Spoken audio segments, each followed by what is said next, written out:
Welcome to It's a Beautiful Influence, a podcast about creating you online. I am your host, Alison Furno. And I'm Krista Fabric. And today we are talking about how to engage your audience on Instagram. Everybody wants to know this one, I think. Yes, it's a huge topic, and I think every social media platform has a little bit of a different, feel of how you can actually get your audience to engage, yeah? Yeah, I mean, obviously some of these principles might apply on any social media platform because they all want you to engage with other users.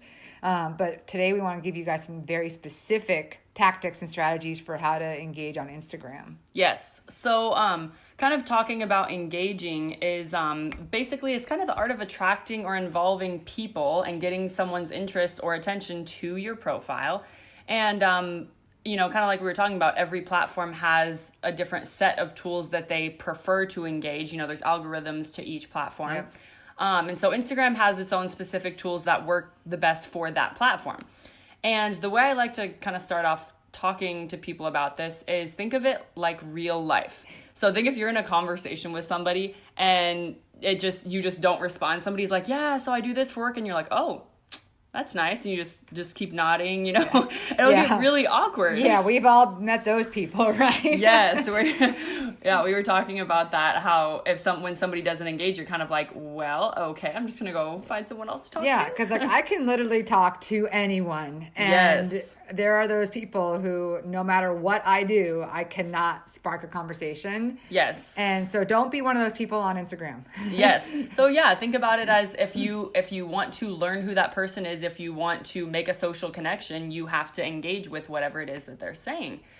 So we've kind of broken it down into points for Instagram, what it is that you should be doing to engage your audience. So number one is participate in your comment threads. Oh my gosh, this is so important. There are so many brands and influencers or even just regular everyday people who are just starting out that don't reply to comments. And I don't get that. I don't get it either. And it's like, it's an opportunity for a conversation. Maybe somebody said, hey, I really like your outfit. And you think, oh, that's nice. And you just like the comment or you just don't do anything. Right. But say something. Say, thanks, I got it from this store. Or, this is where I regularly online shop. Something that makes it into a conversation. Right. Yeah. If people took the time to actually write something, do more than like their comment, please. Yes, it's true. That's something that drives me crazy. It doesn't matter what they're saying. Find something to respond to. Right. And so a part of this is responding to comments with a question. This is another kind of trick for engagement is, the more you're commenting and talking with people on the platform, the more your algorithm, you get higher in the algorithm as far as Instagram goes. So respond to comments with a question.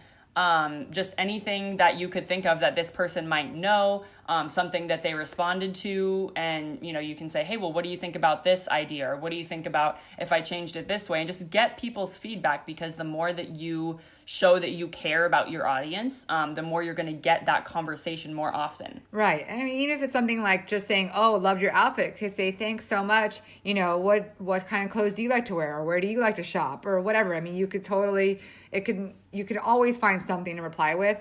And even more fun, I think Alison has some fun with this, is the bots, right? Reply to the bots. Great feed, Yes, the ones that, that's actually so funny. The ones that are, that will say something like DM us, I'll be like, if you need anything, you can DM me, actually. Yes, yeah. So, but it's good to reply to the bots too, because that still counts towards boosting your presence in the feed and helps the algorithm. So yeah, hey, whatever works. And so kind of that leads into our second point of using your captions to start discussion. I think captions are one of my favorite parts about Instagram. Yes, you're very good at the captions. I think Alison needs to do like a mini course on like how to do Instagram captions. I love writing captions. It's become a favorite part of mine, and it's just because it's storytelling about either something in my life, something that I'm going through, or something that I see other people going through. And I think the part that I like about this engagement is that you learn how to be relatable to people. Right. And I liked it's the same thing in person. If you're just talking about yourself all the time and you're like, well, I had a really great day because blah blah blah blah blah. It's like, okay, great. But if you're making that effort to show empathy to whoever you're talking to, so in Instagram's case, whoever your audience is, and you know that somebody out there is struggling with this, that, or the other, you can use your picture or your video to relate to people and say, while I was making this video, I was going through A, B, C, whatever it is. I didn't feel like working out today, but I did anyway, and this is what came of it. Mm-hmm. And through that storytelling, you can get people to relate to you. And especially I found it works really well when you say something like, when I'm traveling, I'll say, I just came back from Italy and this is what I had, this is what I learned. What's your favorite place to travel, or where should I travel next? That's probably one of the most engaged, like the most comments I've gotten on a picture, because it gets people to think like, oh, you should come here. Oh, I went here and it was a great experience. So there's that relatability. Right. And people love to share their experiences or their knowledge, or like if they're totally loved a certain place they visited, or a certain restaurant, or a certain gym, or whatever it is, if you give them that opportunity to share, a lot of people will share. So it's a great way to not only start a conversation and boost your engagement, but it's a great way to learn more about your audience too. Yeah, I really think it's a widely underused feature on Instagram, is that the captions really do start discussion. If you just learn how to be open and vulnerable and kind of put yourself out there as far as what it is that you went through, or what it is that the picture is just really about. Yeah. So the next point we want to share with you on how you can engage your audience on Instagram has to do with interacting with both the accounts that you already follow or follow you, as well as taking time on a regular basis to go and interact with accounts you don't yet follow, right? Yes. So this is something I actually need to work on myself better. I'm really good at interacting with my existing audience, but there's a huge, big, wide world out there on Instagram, and this is where checking on like location-based stories or on relevant hashtags to like whatever your industry is, whether it's fitness or health or real estate or the flower business or marketing, there's a hashtag that you can go search out and find other cool accounts. And so start interacting with those accounts, and that's a great way to build your audience. Yes. I was going to say too, could you explain that really quick? Because you actually taught this to me about how you can watch the story of your location. So like if we're in Phoenix, you can watch like if Phoenix puts it in their story, and then you can see what people are doing in your city. Right. So this beautiful thing on Instagram, is the Discover page, right? Yes. And so you can search by location there, and you're going to find, you can search by Phoenix, by, LA. You can even search by like if there's a popular restaurant or a popular gym. Any location that can be tagged could potentially have a story. So people, that's a way, if you do that, people can discover you that don't already follow you, but it's also a way for you to discover other great accounts to follow, or at least engage with. Yes. So definitely be checking the stories. And then the hashtags, once again, that's another way to just find a bigger audience out there.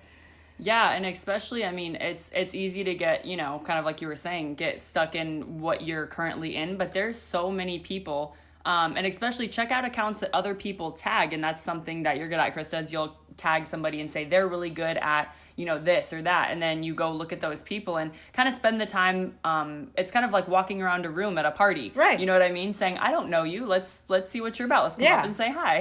You go up and kind of network, right? Think of it as networking or being at a party and getting to know new people. But on the flip side of this is I don't want to forget the fact that your current audience, how many of you have posted a picture or posted a story on Instagram and then hopped off of Instagram and not looked at anybody else's content, right?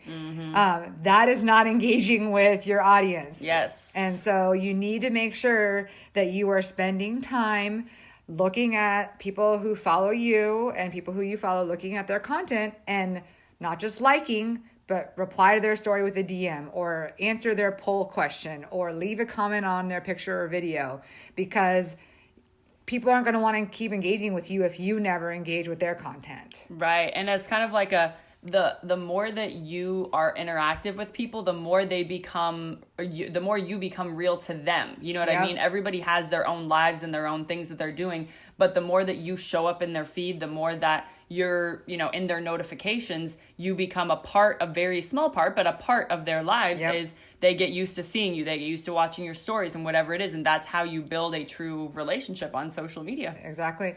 And once again, coming back to the algorithm, we love it or hate it, it's what it is. And the algorithm of all the social platforms right now is pushing towards engaging with users, so that users engaging with each other. And so if you post something on Instagram and then sign right out, you're going to get much less presence in the feed than if you post something and then go engage with others after you've posted. Yes. They are actually boosting your presence in the feed based on how much time you spend on the platform after you post your content. Yes, that's huge. Same thing. I remember I was telling you this too, is that whenever you post something, make sure you have a story. Make sure you're using the other components of Instagram, because they work well together. I mean, it just automatically boosts your algorithm. Yes, and that's a perfect segue into our next point, which is to use all forms of Instagram. Hey. If you don't know this yet, hopefully you do. But if you don't, Instagram wants you to use all the things. That includes posting to your feed, both pictures and videos, which I don't do any videos on my feed either. I got to practice what I preach more. But they want you to do pictures and videos on your feed. They want you to use stories. Absolutely. If you're not using stories, you have to start. They want you to use Instagram Live. Yes. Now, Instagram, IGTV, they want you to use that. Not a lot of people are using it. Not a lot of people are watching it. But if you're really wanting to try and do everything possible, I'd recommend you probably be posting at least something to IGTV, because they want you to use everything they have. Yes, and I would say a good clarification for the stories, because I think it's pretty clear when we're watching stories, the difference between something you want to watch and something you don't want to watch. When you are posting on your stories, you don't have to know exactly what you're going to say. But there are people that just start recording and they have no idea what they're like, well, I just woke up and I had breakfast, and they're looking around the room and I'm like, why are you still recording right now? I'm like, what is it you have to say? They're looking for inspiration in the room. Like, what can I talk about today? The sky is blue. Yes, and those are the people that end up having like 50 billion stories, and you're like, what are you even doing today? Like, give me something, because people want to follow along with your journey, but they don't want to watch you think, and they don't want to watch 50 stories to figure out what you had for lunch. Yes. So be intentional when you're writing your story, or not writing, when you're speaking on your stories. Yeah.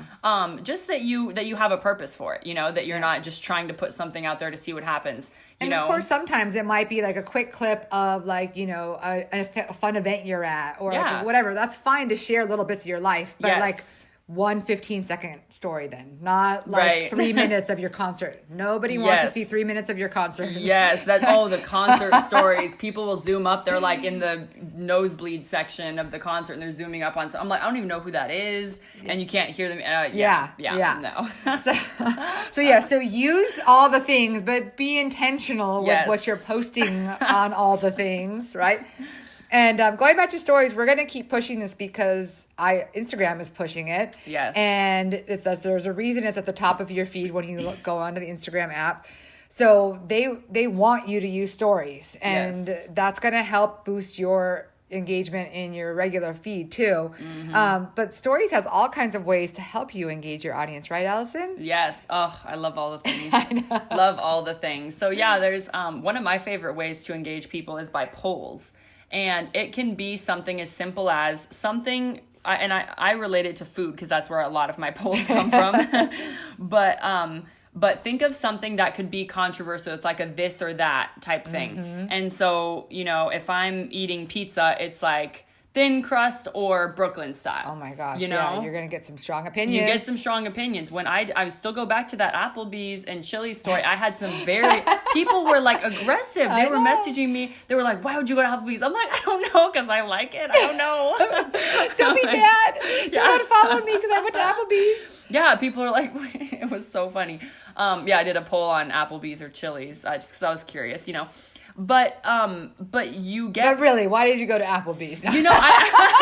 It's always the happy hours, what they have for the happy hours. And I like the wings and the queso. That is one thing. Okay. Anyway. I can forgive you. I know. It's a tough. I've just never found anything that I love at Chili's. Yeah. Like, there's some good things, but I'm not like, wow, I love that queso, Yeah. Watch, we're going to get some comments I know, about we that. They're going to be like, listen. And, but it's funny because Alison, she talks about motivation and health and fitness, but it's some of your interactive, polls or questions having to do with food in general, not necessarily health food, just food in general, like late night eating or restaurant choices or whatever. Those, you get such a crazy response from those. And it's interesting because when you show people that journey, I recently put something about ramen, and I've done ramen a few times saying, I'm eating ramen again at night after I've had dinner and I'm supposed to be sleeping. But when I did that, I started talking about like, okay, I need to find a healthier way to do this. Right. And I found healthy ramen at Trader Joe's. And the interesting thing is as I was talking through this, my thought process with people, I had like 5 people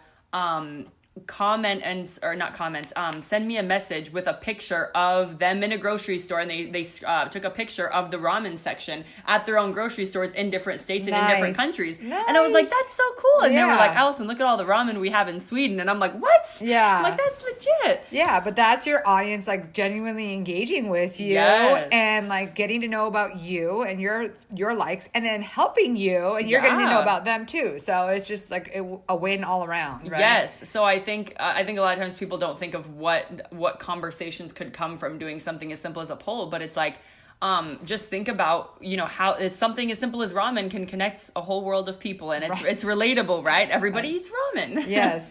And continuing down the path of using the interactive features of stories, because they can be really awesome.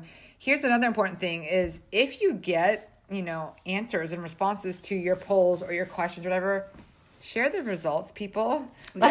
Make your audience feel like you care about the fact that they responded to your poll. So because even if you get 3 votes, when you share that, you don't have to, it doesn't say it was only 3 votes. It just shows the, percentage, the percentages. So, share that result, because that just continues to encourage others to answer and respond to your stories. Yes. I think one of the biggest testimonials that gets more engagement is when you show, the results of things, and when you show questions and answers and stuff like that. Yeah. Which is another good way to have engagement is there's the questions. Yes.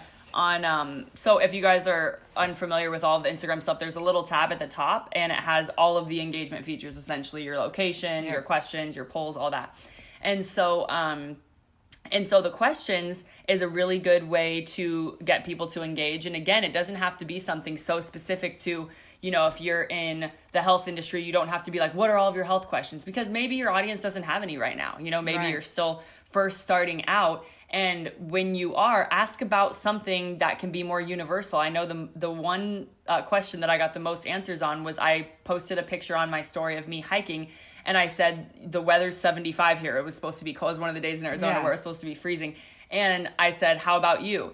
And I put the questions, and there was I think over 200 people that responded saying, in Iceland it's this degrees, and here it's this. And so I got the weather response from so many other people. And I was like, this is so cool. So I started posting it and saying, wow, that's crazy, Yeah. And so posting the responses of what people are saying. And it's that relatability. Yep. Yeah. I mean, the weather has nothing to do with health and motivation. Yeah. But it was a picture of you hiking, which relates to that. And it's once again, it's a way to give your audience an easy way to respond. People like to engage and respond. They like to do it. Make it as easy as possible for them to do it. Yeah.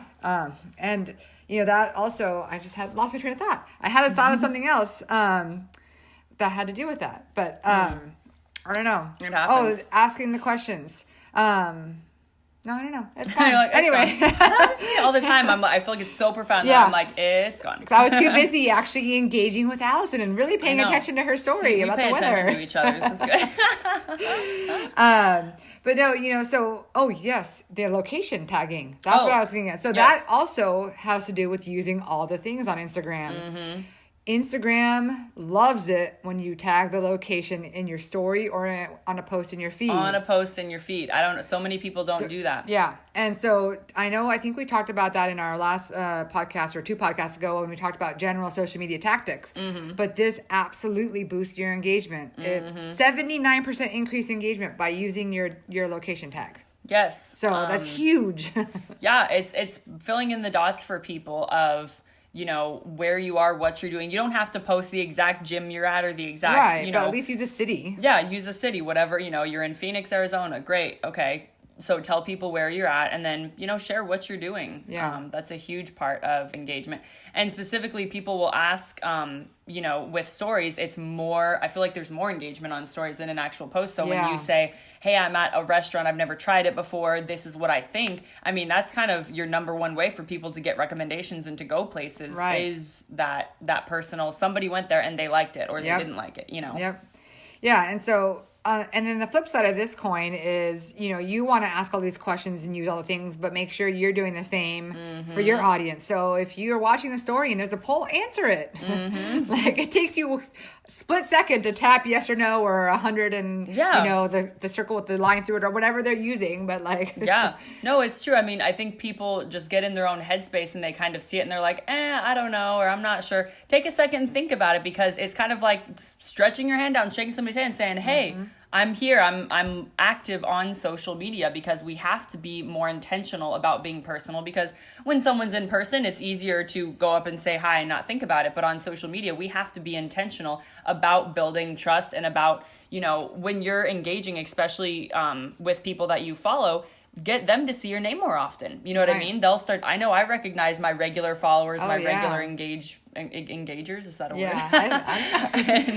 And the people that are regularly engaging with me because they're active. They always ask questions. They always, you know, respond to things that I'm doing and I get used to seeing them. So when they have something legitimate, I try to help them as much as I can. Right. You know? Right. And that's, I mean, I've actually built up a lot of relationships and learned from people and made friends just by people who either I found their content really interesting, so I started reaching out like on DMs or answering their questions or whatever, leaving comments, or vice versa. They did that for me. And now all of a sudden I have a connection on the other side of the country who, you know, is, or on the other side of the world even, who, you know, is sharing my content to their audience, who's, how can I help you? Who's like trying to give me advice on something, who is going to come speak at a conference and like, is going to take me to lunch. Like, I mean, all these awesome things, like that's not just about the algorithm, but it's about actually real connections. Yes. Like, so if you find somebody's content valuable, tell them that. Like, engage with them, and you never know what's going to come from that. Yeah, I was just going to say that adds to the idea that don't be afraid to ask questions. I don't care how big or small somebody is on Instagram or how, you know, much of an expert they are.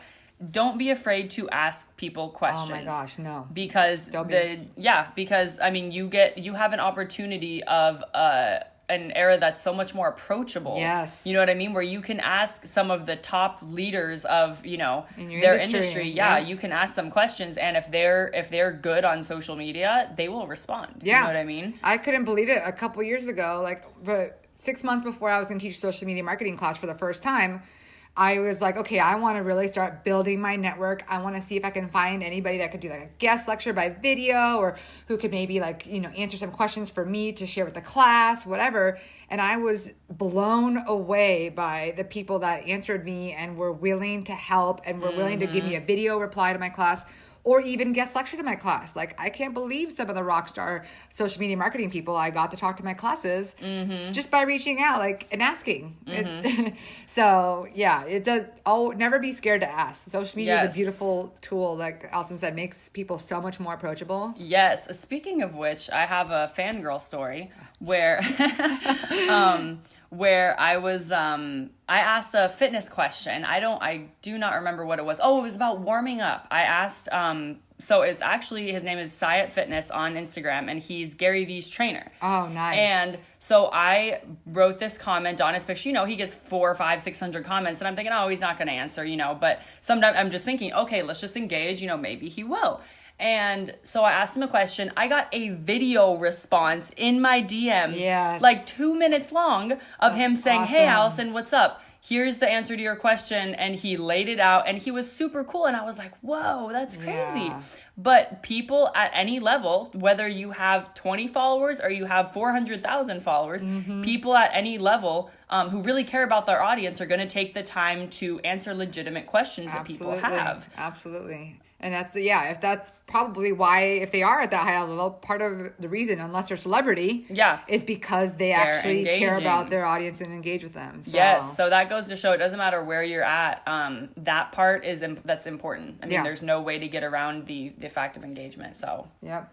And then that actually, once again, we did a great job. That leads into our final point, which is to collaborate with people kind of in your industry or in your audience to increase your own reach, your own brand awareness, and show people that you actually kind of know what's going on in your industry. So like Alison had a question for a top trainer. And so she reached out and asked, and I don't know if you ever shared that out or anything like that, but she could have shared out like, hey, just got an awesome response from Sciat Fitness, and tagged him in it and things like that. And she mentioned earlier that I'm good at kind of pointing out people that you should follow and why you should follow them. And I've done that because that's how I found so many amazing people. As other people I follow have said, oh, you should check out so-and-so. They teach about this, or they talk about this, or they're really funny, or... Yeah, it's true. And I think people have a problem with this because it just kind of like walking up to somebody you don't know. It's kind of awkward to just send a message and be like, hey, what's up? Yeah. Do you want to do a collaboration? And as far as this goes, I mean, I've done a lot of collaborations, and a lot of it is simply emailing them or messaging them saying, hey, let me make it really clear. What doesn't work is writing a generic message and sending it to 50 companies, because I get a lot of those and I will not respond to a single one. And if I do, I'm like, no, thank you. Because I can tell if somebody's genuine about liking my brand or not. Right. And if they are, then I will be much more likely to consider working with them. But a lot of companies aren't even in my niche, aren't even doing what I'm doing, and actually are, they'll be like some fat burning supplements that I'm way against, or like, what are those tummy tuck things? Oh my gosh, yeah. But it wraps, waist it works. trimmer, I don't know. Yeah, those, and they'll be like, do you? And I'm like, you clearly have watched nothing of mine, because, So definitely be mindful about who you're asking, making sure that they're in your industry, like, or is it a fit? Yeah. Do they line up with your brand, or like, with your personality, because you want somebody that has the same type of crowd as you, so that when you do collaborate with them, it will actually be beneficial. Right. If I was to email somebody about a motorcycle company, I don't think I'm going to get a bunch of engagement from that, because I don't own a motorcycle. I don't have anything to do with it. Right. So yeah, people that are within your industry, and people that will help, like you said, expand your reach. Right. And so, don't think like Alison, obviously she has a lot of followers. So of course brands would want to collaborate with her, but don't think just because you have 2, 3, 4, 500, even 1,000 or 2,000 followers, don't think you can't collaborate with people. Yeah. There is something of value that you can bring to somebody who has a bigger following than you, or a brand. Just figure out what that value is that you can bring and offer it to them. Yeah. And you never know, right? I mean, and a lot of times you can, you can just say, hey, could I make a video with you? Or could we be on a live video together, and I can ask you some questions, and that will boost your credibility in any sense, because it shows that you're working with your community, you're working with like-minded people. And just overall, I mean, if you find somebody in your space, start making a list and reaching out to them. You know? Exactly. What I started to do with this at first, because of course I love food, I did this. I went through my purse and I got all of my snacks. There you go. And I was like, okay, what kind of foods do I like to eat? What brands do I like? And I picked out Mama Chia and Archer Farms, beef jerky and all this stuff. And I reached out to every single one of them. Nice. And I heard back from over half of them. Yeah. And I was like, hey, this is cool, Yeah.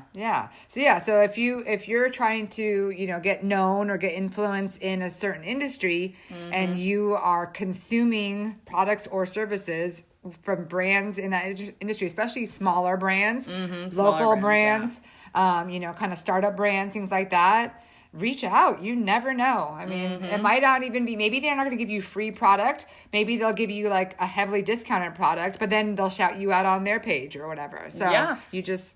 Yeah, and just let them know who you are and what you're about and why you would like to work with them. I think that's the biggest thing that a lot of people miss is they do like kind of like cold calls, they do cold emails. I can help you with your service with this, that. And it's like, what? I'm like, I'm sorry, who are you? Yeah. Like, so be intentional about what you're saying, but there's people behind a brand just like anything. So yeah, and another thing too is if you do start to build an influence, you have an audience that actually consumes your content and like maybe listens to what you have to say, use that influence for good by even volunteer, like even without like collaborating, like just if you're at a great local business, share out their Instagram, like share, this is where I'm at and here's their Instagram tag, and like mention them in the story. Yes. And even if they only have 200 followers, chances are really, especially the smaller they are, they're going to share out your story. Yes. So you're helping promote and support a small business. Yes. And then they're going to just share you out to their small audience. But if they're a startup, their small audience is probably really like a proud audience, so then they'll probably want to support you because you supported that, yes. So it's just like this never-ending circle that it just help other people out and like support people and businesses, and it's going to come back to you for sure. Yeah, I think the final piece of that is just get out and start doing it. As you do it, it'll get more comfortable, it will get more easy, and you'll start to kind of build that web of collaboration, and things will just start moving. But you've got to get outside of your comfort zone and do it, because it is weird at first. It is kind of one of those like what if they don't respond? Yeah, you're right. They might not respond, or they might, right? But you don't know until you try. Right. So engagement is one of those things that you've got to stand up, walk over or scroll over and shake somebody's hand or send them a message. Yeah. And it's not weird or creepy. We promise. Like it's very normal. Like people on social media expect that people are gonna, especially if they're trying to be known in a certain industry, they get messages or comments from strangers all day long. So that's how you build your audience. That's how you build trust and likability. That's how you boost your engagement. And that's it for today's episode. Thank you for joining us and for listening. We appreciate your support, and we would love it if you would subscribe to our podcast and if you would leave us a rating and a review wherever you listen. We hope you will connect with us on social media if you're not connected already. Creating the letter U online on Instagram and Facebook, and Alison K. Furno or Krista Fabric on Instagram and Facebook. You can find those handles in the episode notes as well. We hope you will join us for the next episode, episode 7, Criticism on Your Social Media Creation. Make it a great day.